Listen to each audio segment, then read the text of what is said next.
líder abolicionista ex-escravizado, orador, escritor e importante intelectual negro do século XIX, atuando como jornalista e como rábula, ajudando a libertar mais de 700 negros escravizados ao longo de sua vida.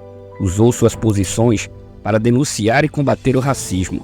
Em 2021, a Universidade de São Paulo concedeu-lhe postumamente o título de doutor honoris causa, tornando-se o primeiro brasileiro negro a receber este título honorífico da USP. Hoje, no canal Ativa Biografia, falaremos de Luiz Gonzaga Pinto da Gama, ou simplesmente do abolicionista brasileiro, que é o patrono da abolição da escravidão do Brasil, Luiz Gama. Luiz Gonzaga Pinto da Gama nasceu em 21 de junho de 1830, na Rua do Bangala, número 2, no centro da cidade de Salvador, na Bahia. Nascido de mãe ex-escravizada, africana da Costa da Mina, alforriada e que sobrevivia como quitandeira e pai branco, foi contudo feito escravo aos 10 anos e permaneceu analfabeto até os 17 anos de idade.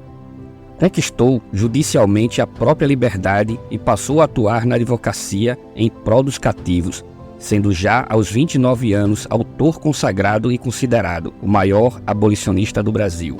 Seu pai, do qual não sabemos o nome até hoje, era um fidalgo bastante rico que pertencia a uma das famílias portuguesas mais tradicionais de Salvador.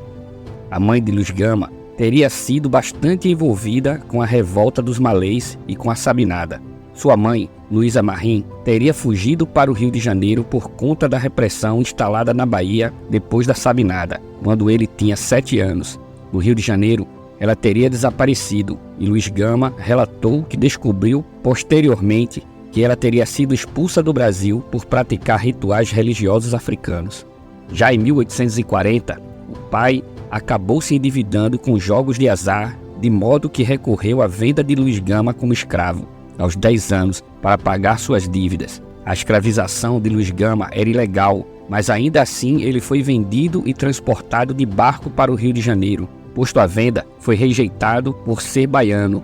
Após a Revolução dos Malês, criou-se um estigma de que cativos baianos eram revoltosos e tinham mais propensão a fugir.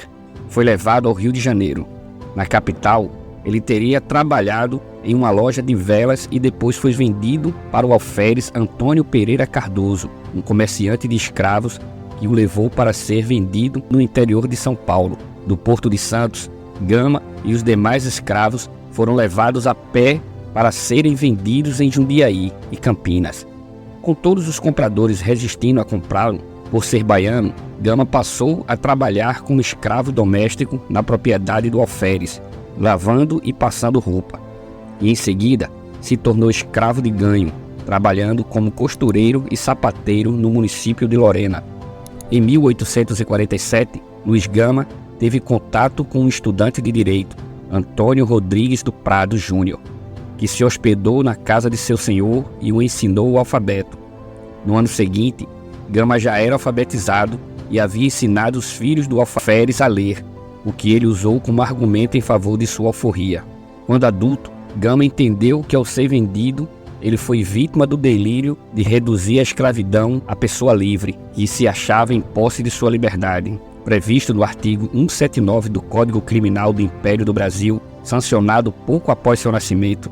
Além disto, devido ao fato de que as revoltas ocorridas na Bahia tenham levado à proibição da venda dos escravos desta província para outras regiões do Brasil, a venda e transporte de Luiz Gama se constituiu como contrabando. Luiz Gama fugiu. Ao conseguir provar sua liberdade, se alistou no exército em 1848. Nesse período, ele exerceu função de copista e chegou a trabalhar no gabinete de delegacia. Permanecem obscuros, contudo, os artifícios utilizados por Luiz Gama para obter sua liberdade. Foi parte da Guarda Municipal de 1848 até 1854, quando foi preso por 39 dias por insubordinação após ameaçar um oficial insolente que o havia insultado.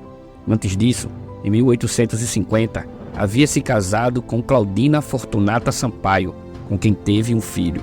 Mesmo servindo ao exército, era escolhido para trabalhar como copista para autoridades oficiais nas horas vagas, já que possuía boa caligrafia.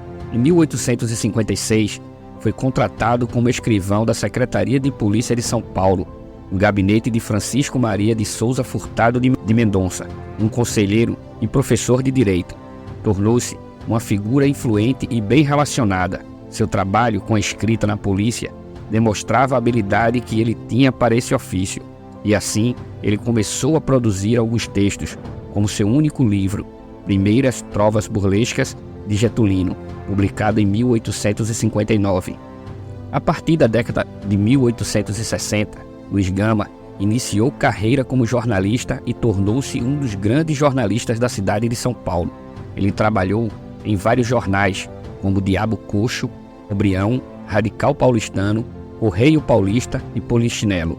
Publicou artigos e atuou também como tipógrafo.